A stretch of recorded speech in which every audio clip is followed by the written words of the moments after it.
Ito, panoorin po natin ang nakakatawang banat ni Eloy Bugris kay Laila de Lima. Pero wag ka, si de Lima nagdasal sa kamara. Ang resulta, pinagtatawanan siya.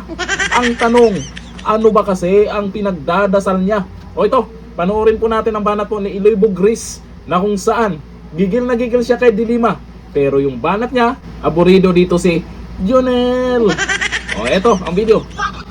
Relaxing Eloy Quadcom is to insult fucking witnesses.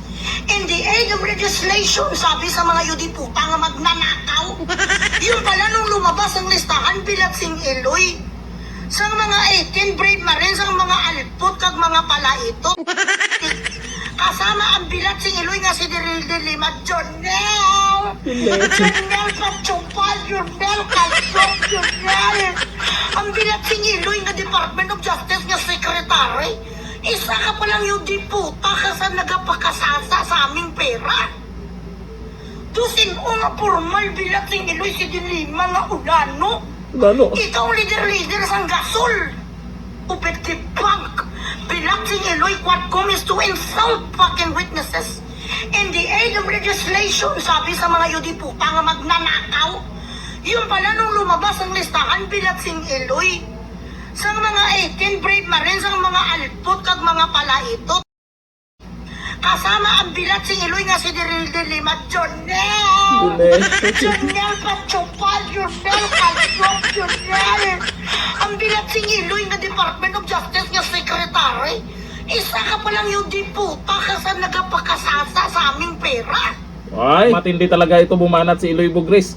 Kung mahina-hina ka, mapikon ka talaga. Pero wag ka, si de Lima nagdasal pa raw dyan sa kamara. Pero ang tanong ko lang dito, bakit ang daming tawa? Sa balita po, 4,000 ang tumawa, 672 ang nagalit, at 571 lang po ang nag-like. At meron din namang nag-heart, 75 ang nag-heart. Ayon po dito sa balita ngayon, bakit maraming tawang-tawa? Nagdasal muna bago simulan ang pagdinig sa impeachment ni VP Sara.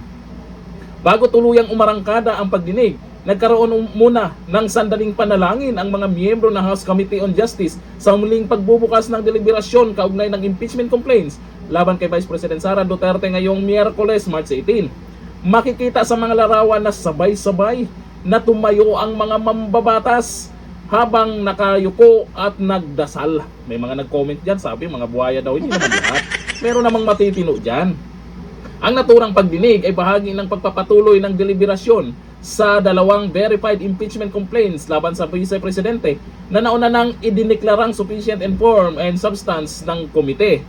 Yun nga lang, kung ano man yung pinagdadasal ni de Lima, mahirap kasi yan, no? Nagpapa-impeach kayo ng tao na suportado ng taong bayan, maraming nagmamahal kay VP Sara, tapos nagdasal kayo, ay malamang meron talagang magagalit, meron ding matawa.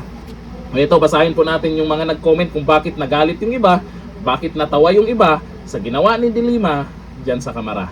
Ayon po dito kay Amistad Centillas, huwag gamitin ang Panginoon para sa pansariling motibo sa politika. Ang Panginoon ay napakasagrado na dapat igalang.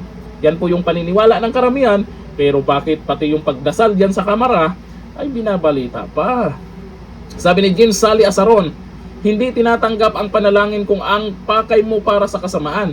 Kahit anong religion mo, Allah is watching. O kasi sa mga nakasuporta kasi kay VP Sara Duterte, ang tingin po nila dito ay hindi maganda ang ginagawa po ng mga buhaya dyan sa kamara. Tapos makikita natin may padasal-dasal pa. Ewan lang natin, baka seryoso sila sa pinagdadasal niya. At ang tanong, ano yung pinagdadasal kasi nila? Nagpapa-impeach sila ng tao. Sabi ni Rodel Clemente, nagdadasal pa daw. Isa ito sa natawa, malamang. Pero ang tibay din ni de Lima, no? Hindi talaga sumusuko. Gusto talagang mapa-impeach si VP Sara. Kasi malamang, pag hindi sila magtagumpay dyan, sigurado na si VP Sara ang mailagay ng taong bayan sa Malacanang. Pag nasa Malacanang na si VP Sara, yan ang kinakatakutan ng mga buhaya.